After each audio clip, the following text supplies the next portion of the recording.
Selamat pagi bagi kita semua. Perkenalkan, nama saya Kemi Bonari Sihaan dengan nomor induk mahasiswa 524-323-00004. Mata kuliah pengukuran listrik, dosen pembimbing Pak Asmi Rizky Lubis SPD MT.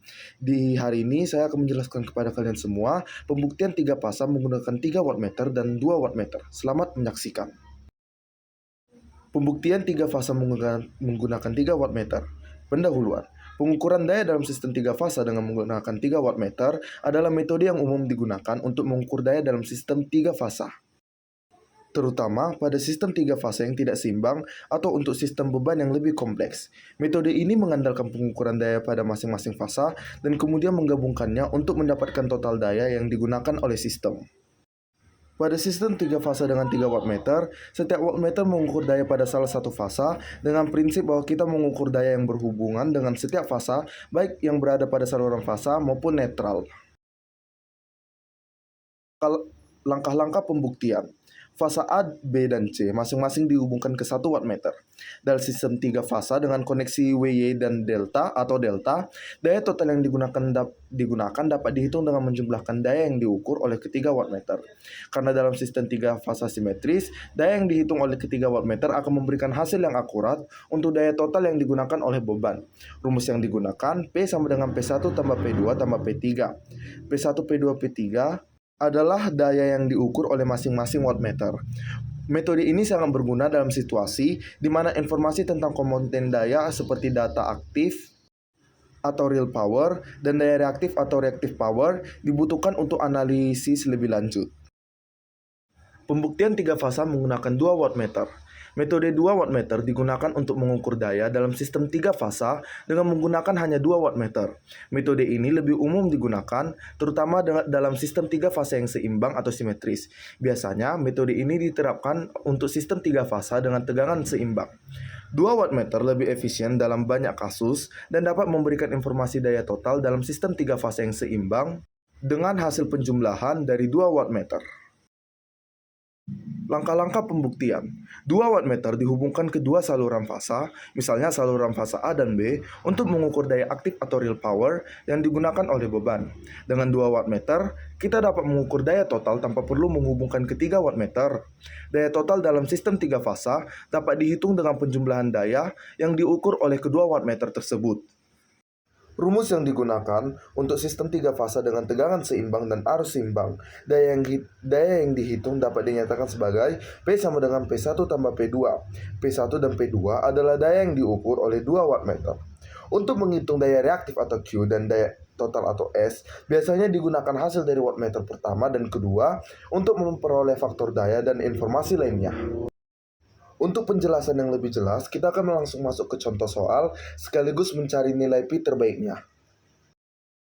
Nah, sekarang kita masuk ke contoh soal, yaitu pembuktian nilai cos pi untuk metode 3 wattmeter dalam pengukuran daya 3 fasa. Metode 3 wattmeter digunakan untuk mengukur daya dalam sistem 3 fasa, baik beban seimbang maupun tidak seimbang. Dalam metode ini, setiap wattmeter mengukur daya pada masing-masing fasa terhadap netral. Rumus daya total dalam metode 3 wattmeter yaitu P total sama dengan WA tambah WB tambah WC. Lalu di mana WA sama dengan VA IA cos theta A, WB sama dengan VB kali IB cos theta B, WC sama dengan VC kali IC cos theta C. Untuk sistem beban seimbang, besar tegangan dan arus sama untuk setiap fasa. Jadi, kita dapat VA sama dengan VB sama dengan VC sama dengan VP. Lalu IA sama dengan IB sama dengan IC dan sama dengan IP. Maka dapat kita simpulkan theta A sama dengan theta B sama dengan theta C sama dengan theta. Sehingga WA sama dengan WB sama dengan WC sama dengan VP kali IP cos theta. Maka total daya sama dengan 3 PP cos theta. Kita lanjut. Karena hubungan antara tegangan fasa dan tegangan saluran dalam sistem bintang adalah VP sama dengan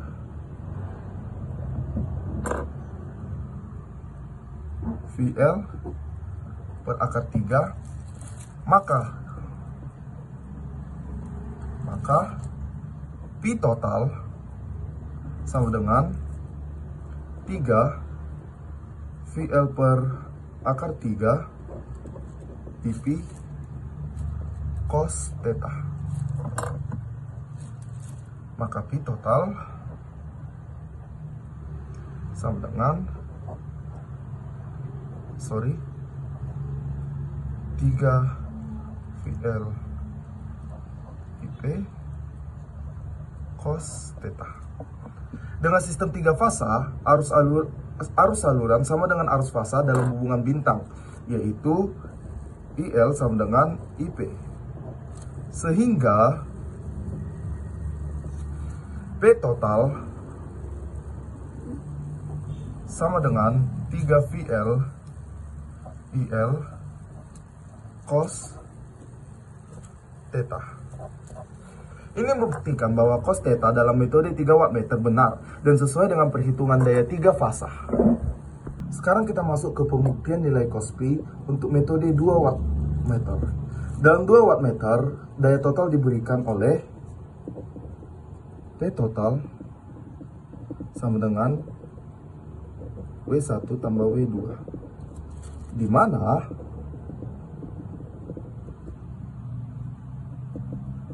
W1 sama dengan VL IL cos theta tambah 30 derajat.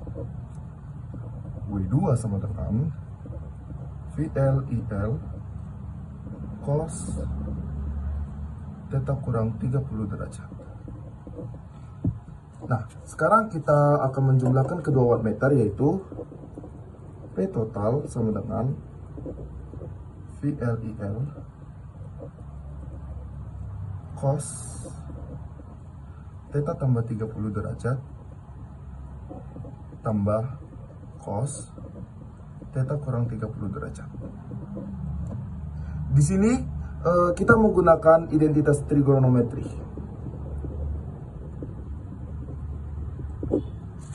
yaitu cos A tambah B tambah cos A kurang B sama dengan 2 cos A cos B.